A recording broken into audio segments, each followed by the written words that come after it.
So Rear Admiral Mike Bernacchi serves as the Director of Strategy, Plans, and Policy for U.S. Space Command Strategic Plans and Policy Directorate. He is a native of Pleasant Ridge, Michigan, and graduated from the University of Detroit with a Bachelor of Science in Biology and holds master's degrees from the University of Michigan in Nuclear Engineering and Industrial Engineering. His operational tours include service aboard both attack and ballistic missile submarines, and commanded USS Alexandria and was Commodore of Submarine Squadron 4 in Groton, Connecticut. Ashore, he served in several distinguished positions for the Navy and in joint roles. Admiral Bernacchi, I now turn it over to you. Thank you very much. Well, good morning. Thanks for having me. And you're probably wondering, what is a submariner who's as far away from space as possible doing at United States Space Command? And you know, that's an absolutely great question. And as soon as I figure it out, I will let everybody know. I'm going to go over a couple of things from a developmental standpoint here, kind of go over the difference between what Space Command does and Space Force, but really what I want to do is pose several questions to this group. Questions from a legal standpoint on things that I would think that you want to start thinking about as space continues to grow. And, you know, as I move forward, I want to emphasize the importance of what the legal community is going to have to face.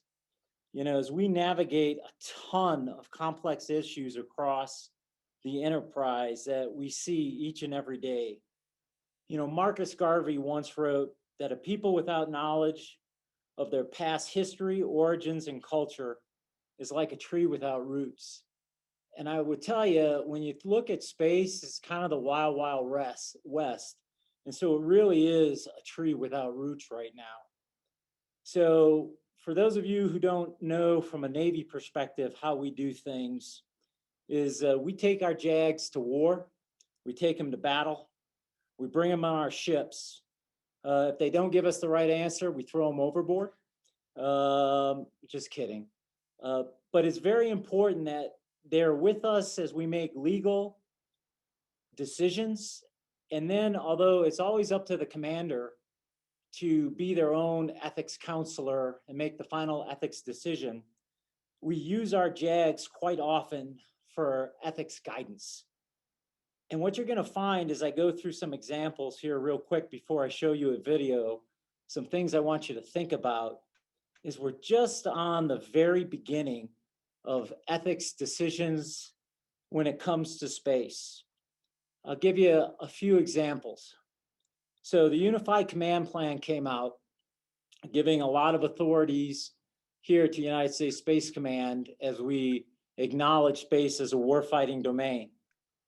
Well, a lot of those authorities now superseded previous combatant command exhorts.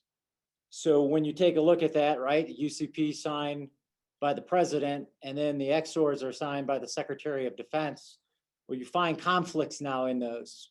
So as we go back and try to clean those up in the interim, who really has the authorities to exercise space control, warfare, space control electronic warfare?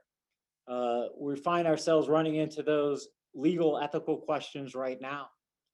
When you take a look at DoD instructions that have to deal with other countries like 5530.03, well, they were specifically designed for geographic combatant commanders, and I know that term is changing or going out of vogue, but they didn't account for space being AOR. And so now if you're going to do something in the space AOR, you literally have two geographic combatant commanders. So how do you legally account for getting things done in both of those AORs? Well, the book doesn't account for that. So how do you legally work through that? And then there's a bunch of authorities when you're looking at examples for if you're actually going to conduct warfare in space. The UCP is pretty clear, but if you're going to do a cross-domain fire and you're going to shoot from one AOR to another, hey, what type of fire coordination cell are you going to use? Cross-domain fires, who's going to have what authorities. This quickly becomes a very complex legal issue that we're just starting to work our way through. So before I go into a couple more things that make my head hurt every day, where I bring my JAG in and say, how the heck are we going to do this? I'd like to give you an idea of, hey, how every day of space is actually, or how space affects everybody's day every day. You know, before I got here and started studying, I really didn't realize how dependent American society is. And so I asked our PA department to put this together, and I think they did a fantastic job. And with that, I'll ask them to roll the video.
Today, our world is more connected than ever before.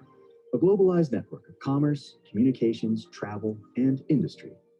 We hold an entire world of knowledge in the palms of our hands because the average smartphone has more processing power than all of the computers NASA used to send astronauts to the moon. And no matter where we go, the devices which run our daily lives are always with us, working seamlessly. But before anything can happen down here, it must first happen up here. Space is the conduit which powers virtually every aspect of our digital lives. Our global positioning system's always hard at work, connecting the dots, keeping the planes on point, the trains on time, and the customers happy. Space also works as a global asset for protection. And when disaster strikes, we are always prepared to face challenges no matter what form they may take. So eventually, we have to ask one very important question. What would happen if our space assets ever came under attack? Fortunately, this is where we come in. The United States Space Command serves to protect our way of life as we know it. We are the guardians of space. We deter aggression. We defeat our nation's enemies. We defend U.S. and allied partner interests. And we deliver the next generation of space combat power. We stand ready. Because no matter what our adversaries may throw at us, we will fight and we will win. United States Space Command. Never a day without space.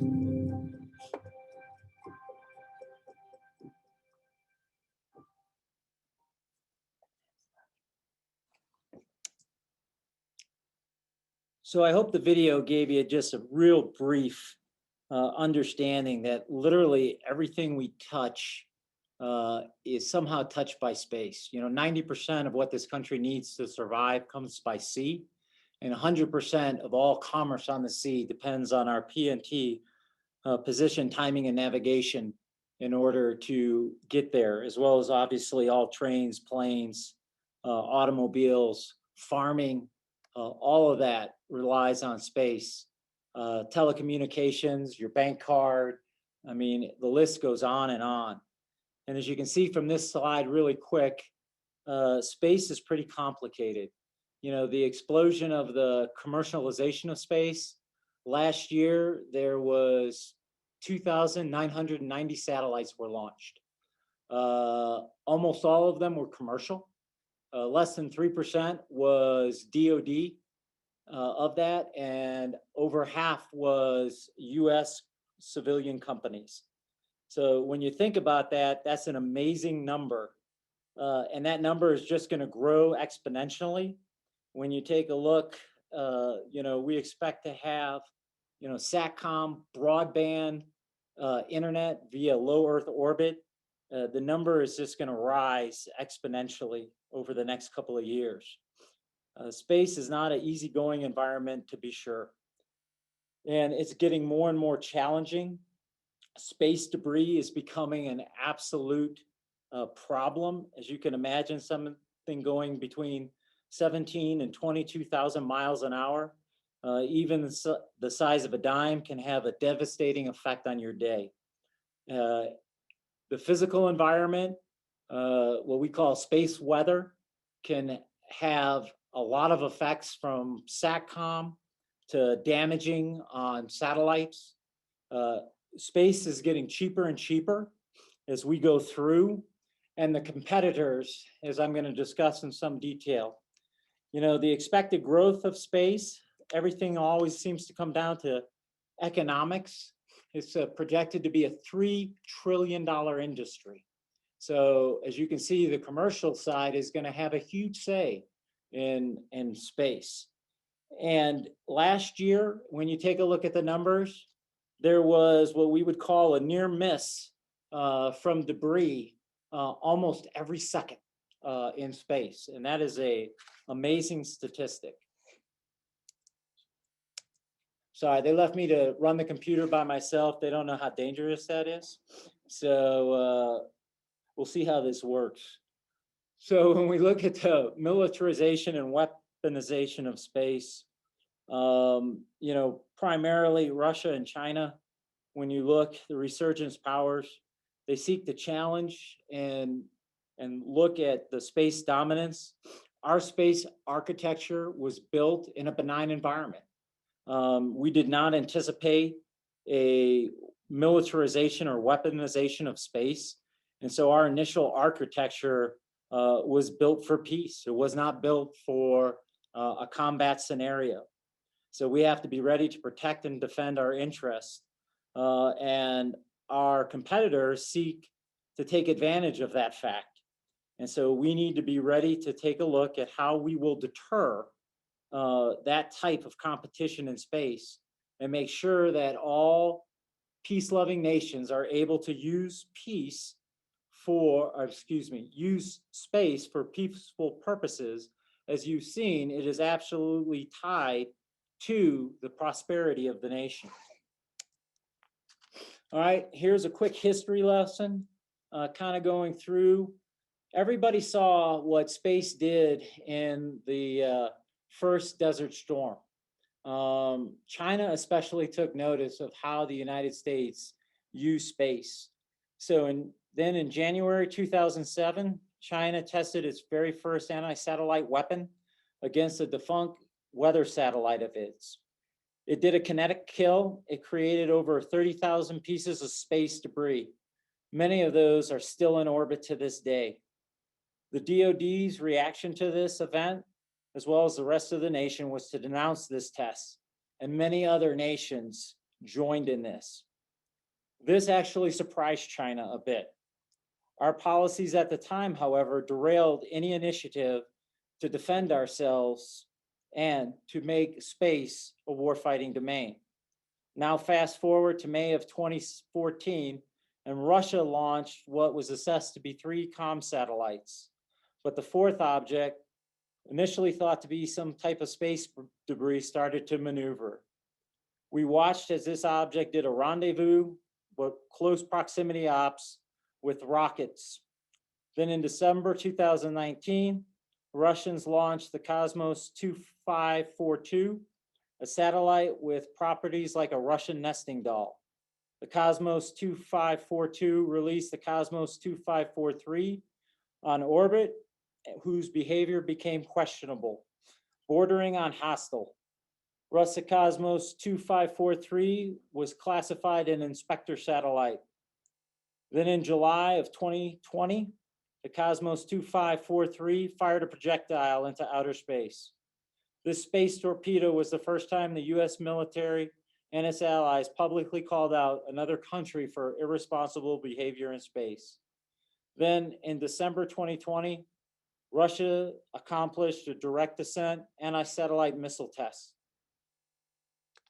So as you can see by the heat chart here, the competition and the weaponization of space has greatly increased. It's further complicated by dual use type technology, where satellites have inspector arms, et cetera, which could grab hold of other satellites and be used as weapons. And the last thing I'm going to do to a room full of JAGs is recite statute and law. But as you can see here from the Goldwater-Nichols Act of 1986, it was decided that we would then divide up into one, a combatant command, which would be responsible for the warfighting aspects, the joint warfighting aspects. Hence, the Space Com, the COCOM, was formed. And then later, the service, which really formed out of the old Air Force Space Command, which would do the man, train, and equip aspects of it, was formed to provide services. And that's all I'm going to say about the law. I got my JAG right here with me because he'll give me the stink eye if I try to do anything else. All right, next, you can see basically what our mission is. Pretty self-explanatory. You know, conduct operations in, from, and to space. And then I'll let you read there. I'm not going to read through a bunch of JAGs either. You know, how we say we're going to win.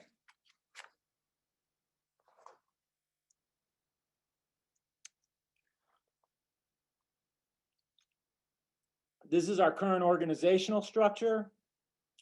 I say current because this afternoon I have to go talk to my boss, General Dickinson, because it's probably going to change.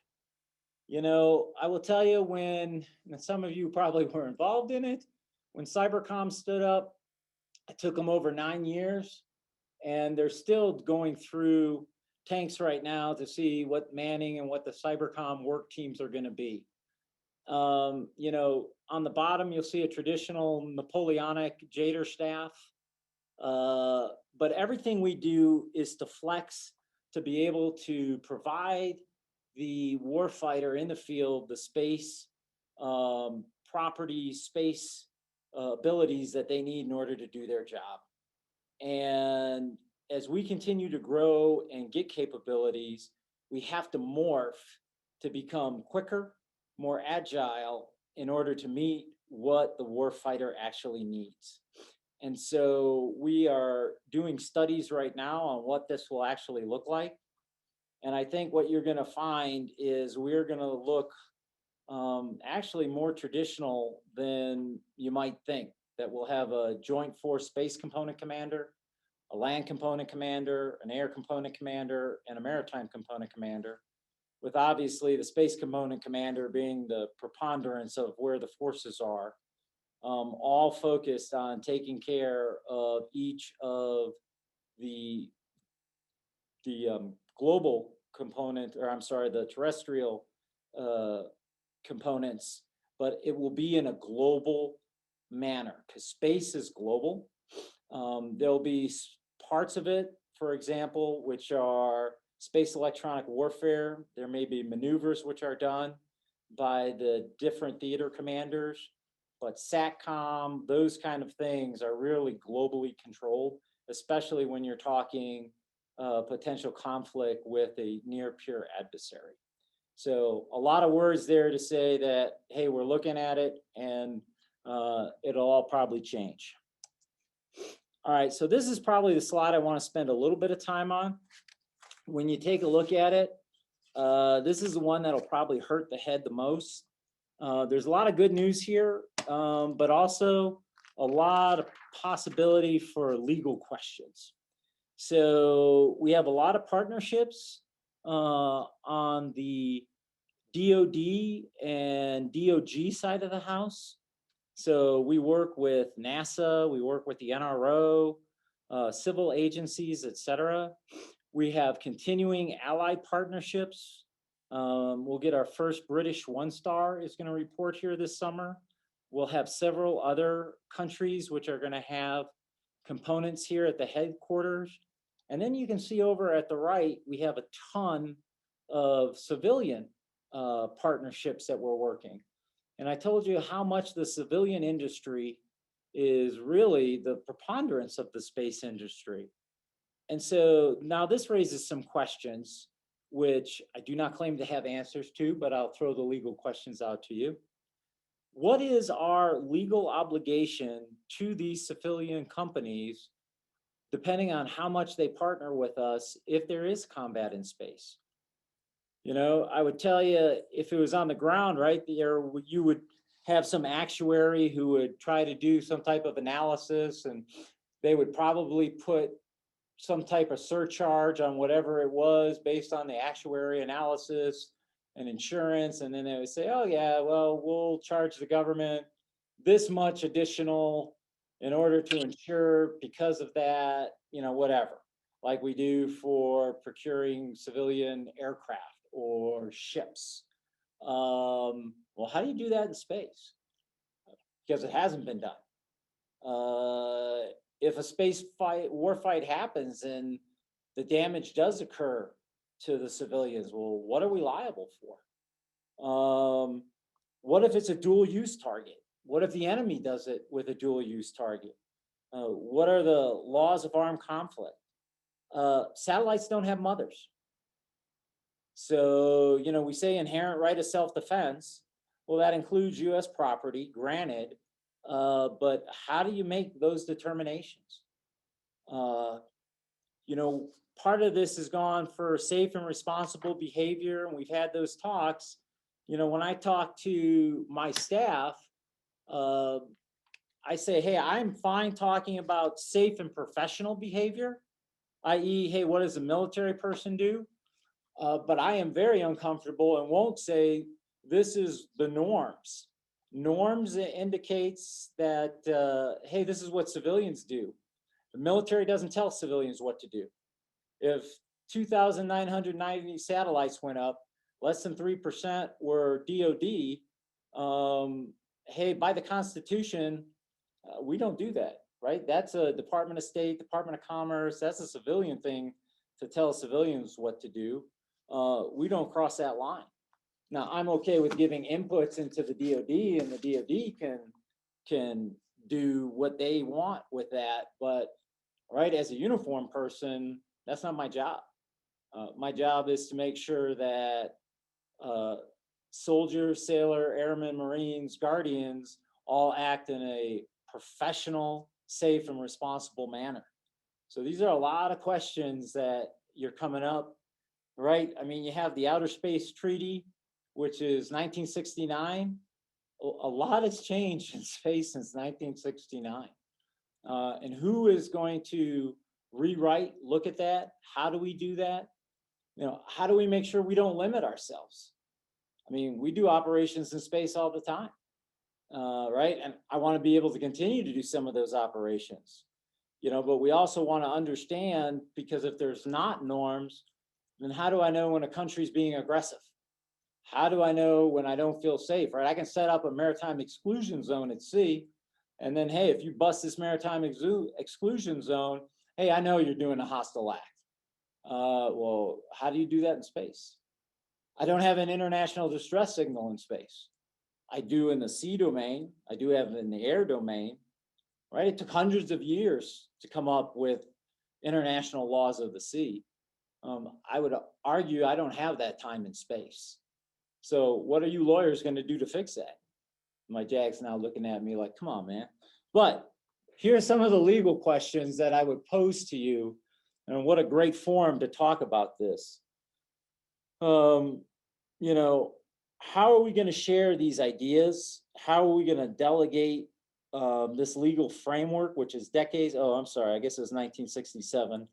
Thought it was 69, but I'm looking at my notes here. But, you know, a lot of really hard questions. And I think they're really important because, right, we're the good guys. We're the United States. We fight fair. We follow the Geneva Convention.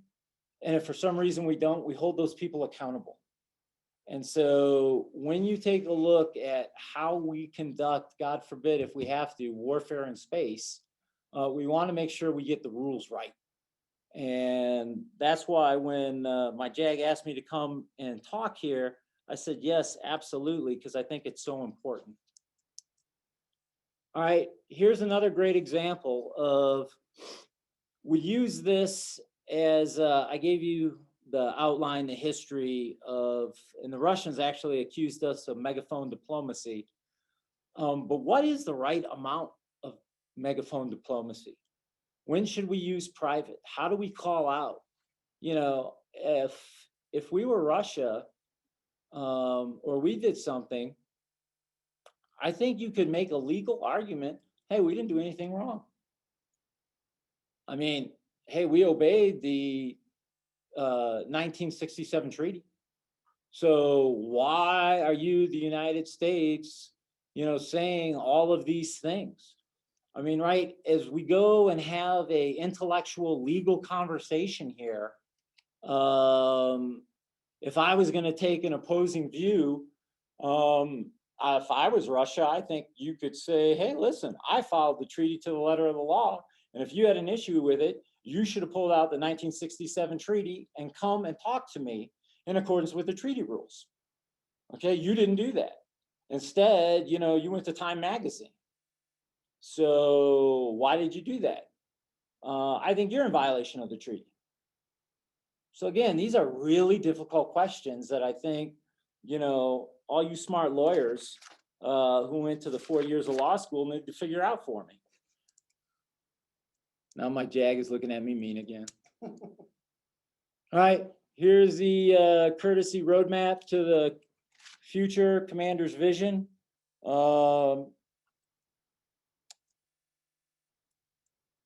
Just so you see it, our commander's key task, I think these are really important. One of the things I find, I just got out of a Space 101, is people want to put our value systems, our thoughts of deterrence, they want to put like our framework with the last, you know, decades with the former Soviet Unions and the Russia, and they want to transpose that on China.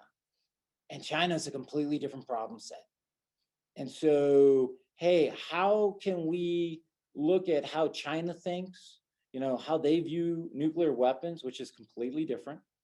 And how do you look at that from a legal framework and what we can and cannot do without violating our rules and ethics? I mean, that becomes a very difficult question. But that all has to do with understanding our competition.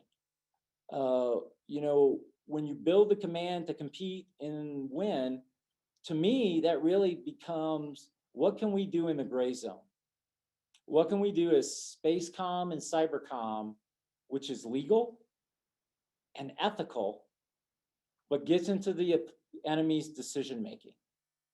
Again, those are some really hard questions. I think build and maintain key relationships, that's pretty obvious. You know, integrate commercial and international organizations. Well, again, that comes with, well, then what is our legal responsibility to them? That is not well defined. And I think I've talked a little bit already on the maintain digital superiority. Okay, whole of government, I definitely have talked about this.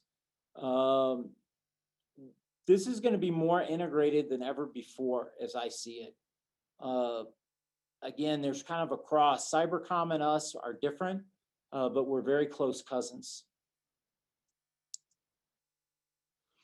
All right, I think this is my last slide, but this really goes again to, hey, how do we define some of this, what we can talk about, which is permissible in our military hat, and then what we need to be able to stay away from legally, because we don't want to cross other people's lanes.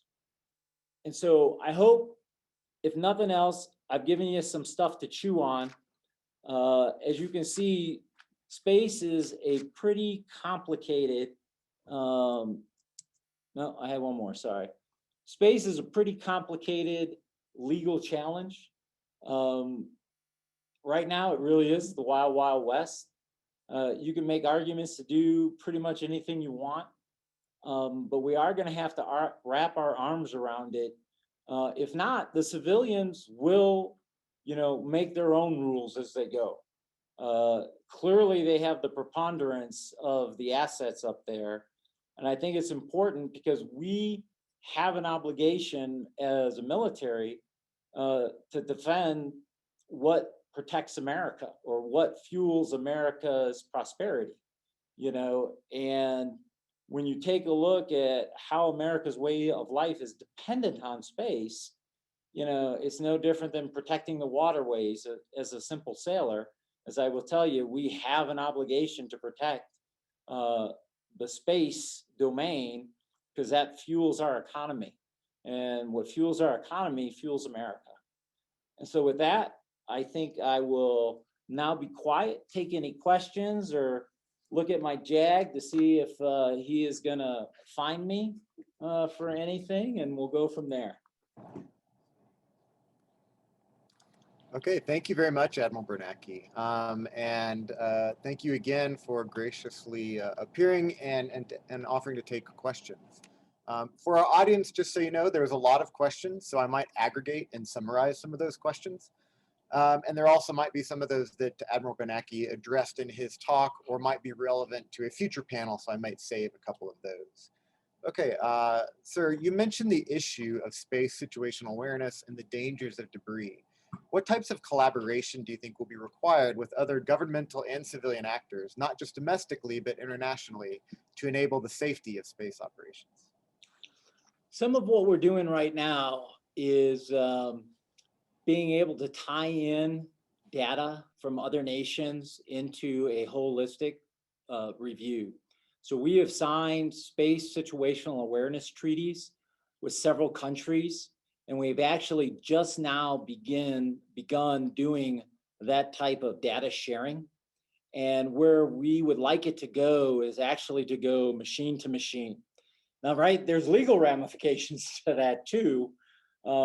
Hey, we got to make sure the data is comparable. We got to make sure the country understands that that data is being shared because we offer the data freely. You can get an account online, and there's a lot of levels of data that we share freely, and we will go to, hey, listen, we think there's going to be a collision. We, as the DoD, do that. Eventually, when you take a look, that's supposed to go to the Department of Commerce to take over that type of what we'll call space traffic management going forward. And I think it's very powerful if we can get a lot of other countries, which do have, some countries are very, very capable in their space domain awareness systems. And we agree then to share our data, holistically with them, where you get this machine to machine interface, and that data is made public worldwide, on a system that says, okay, we have these space domain radars, this telescope information, all of this collaboration, which gives the best fields of view that then provides the most domain awareness, because most of the space debris really is, junk. I mean, it's just stuff floating. Unfortunately, there's very little we can do about it other than warn of a collision. There's very, very little that, and a lot of satellites don't have thrusters. And, again, I think in the future, hopefully there'll be a big market in space debris cleanup. There are actually some companies working on that, but we have done data links now with 2 other countries, and we are hoping that continues to grow. That is part of our space domain awareness treaties that we sign, that says our SSA agreements, that gets to that point where we actually share data. That's in there. And so as we continue to mature in that sphere, I think you're going to see more and more country collaboration, more and more countries collaborate, and eventually us go complete machine to machine. Thank you. In what ways does U.S. Space Command interact or support the other combatant commands? And then maybe it's kind of a follow-on to that. Is there a role for NATO in military space operations? Those are both great questions. So I will tell you, by the Unified Command Plan, we are responsible for basically integrating and taking care of all of their space planning. So we have now put integrated planning elements at all of the COCOMs, and they really kind of, and again, this is part of our maturation process as a combatant command. What we find is they're doing a lot more than planning. They're doing operations. They're doing, anything that they need in space. For example, you have what the Russians are doing in the Ukraine. Our space elements there are supporting, hey, we can do the following things. We can bring this support to UCOM, et cetera. But we are integrating, developing their space annexes to their plans. We have our own planning, which again is totally focused on the terrestrial environment. And so we do all of that. Everything we really do as a combatant command is focused on all the other COCOMs. I mean, even when we're the supported commander, it's help me help you. I mean, our sole focus is how do we enable the joint warfighter to accomplish their mission? I mean, that's really why Space Command was stood up, is in order to do that. Take a look, hey, how am I going to allocate, limited resources, whether it be SATCOM, et cetera? How do I do GPS flex power if something's being jammed? Where are the protected SATCOM resources? All those kind of things are what we're doing. And we actually now have senior level reps in all of the geographic combatant commands, as well as pretty sure as we go through all of the functional combatant commands as well.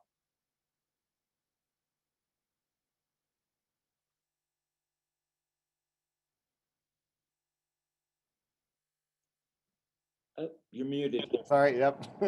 So you discussed the whole of government requirements, and we will have an interagency panel, but there were some questions about how you see U.S. Space Command interacting with NASA in particular.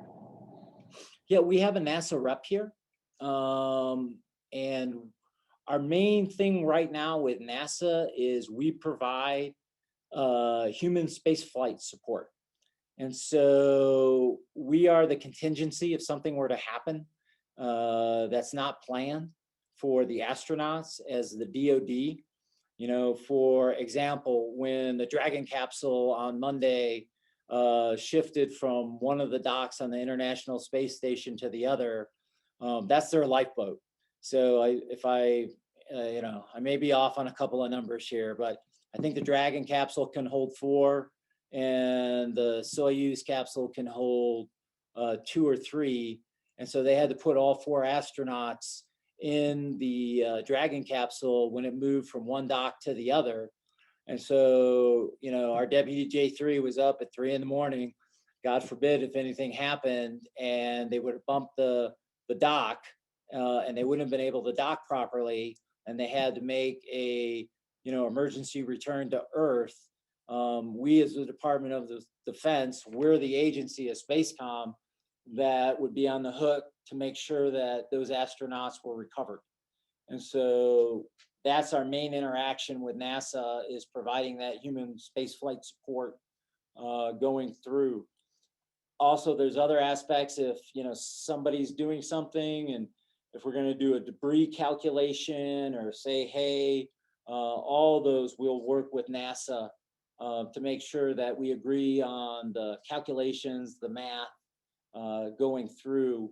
We provide data to NASA, obviously, through our space situational networks, et cetera. So that's really how we interact and share information.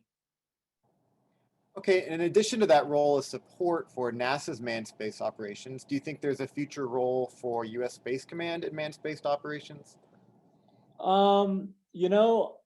I would not be smart enough to tell you that one way or another.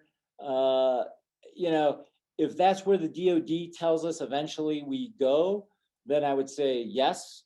But right now, per the Unified Command Plan, that is not in one of our missions. And until we're actually assigned that mission, I'm going to give you my lawyer answer is no, because that's not a mission assigned to me. And as soon as I'm assigned that mission, then I will undertake it. and my JAG is laughing behind me or in front of me here. So, right, he's trained me well. Thank you, sir. And a question that came up here, and I've heard it quite often before as well, is what is the role going to be, or what do you see the role of the reserve components for future military space operations? I guess the answer to that will be it depends. I tell you right now, I got reserves all over the place. So I got a couple of branch chiefs who are reserves.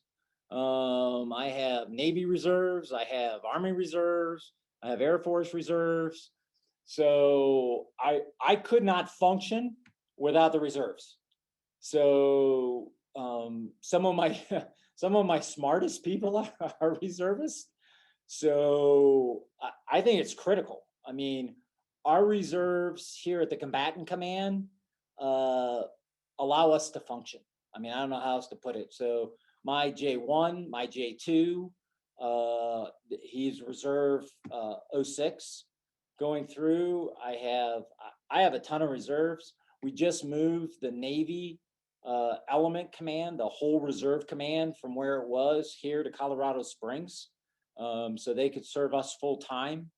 So they're absolutely critical in being able to operate. I see their mission doing nothing but growing in the long run. I'll tell you, I just had a conversation with the National Guard and how those elements of the Army National Guard in the their state program, how they help other countries, how they could help integrate some space elements into that going forward. So the short answer is then there is no end to how important all aspects of reserves from all services are to the growth. I mean, space is huge, no pun intended. And the help and sustainment we get from the reserves. I mean, we have a 2-star reserve general here who the command couldn't function without. I mean, he is absolutely critical in a lot of different ways. Okay, a question that often comes up is the role of Space Command versus Space Force. I know we get asked that quite a bit. And we had a question here, particularly as it relates to space launch operations. Is this primarily a Space Force function? Is there a role for Space Command? And then just if you want to elaborate broader on that relationship between Space Force and Space Command. Yeah, I'll tell you what, I get this question a lot. Matter of fact, the first time, I found out I was coming here, I thought it was a joke. I was like, what? I'm going where? And the 4-star said, Mike, I'm not kidding. And so I had to become pretty literate pretty quickly. And some of my Navy buddies started giving me grief, saying, Mike, man, why are you going to Space Force? I'm like, I'm not, you idiots. I'm going to Space Command. And so the way to think of it, is, hey, we are the combatant commander. And I've had to have this conversation with many of our allies because they're confused too. And it was even more confusing when General Raymond, the previous commander, was both. So, right, that really confused people. But if you think, and I depending on which theater they're in, that's the geographic combatant commander I use. But, for like Indo-PACOM, we're the equivalent of Indo-PACOM. And so we're the combatant commander. We conduct combat operations and again, I'm getting scared because I'm going to quote Goldwater Nichols to a bunch of lawyers. But right, Goldwater Nichols was created for a very specific reason, and that was to separate those who conduct joint combat operations from those who man, train, and equip because of the issues and the problems. So combatant commanders by Goldwater Nichols are given a lot more authority because they're the ones who conduct warfare. They're the ones who conduct treaty negotiations within their AORs.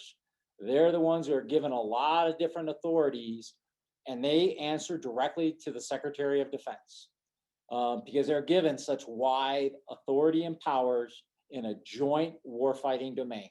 And if you conduct operations, you conduct those operations under the authority of the combatant commander, right? So if I'm a Navy guy and I sail to, Indo-PACOM, I'm in PAC Fleet and I go over, right? If I conduct any operations, I conduct those operations under the authority of the Indo-PACOM commander.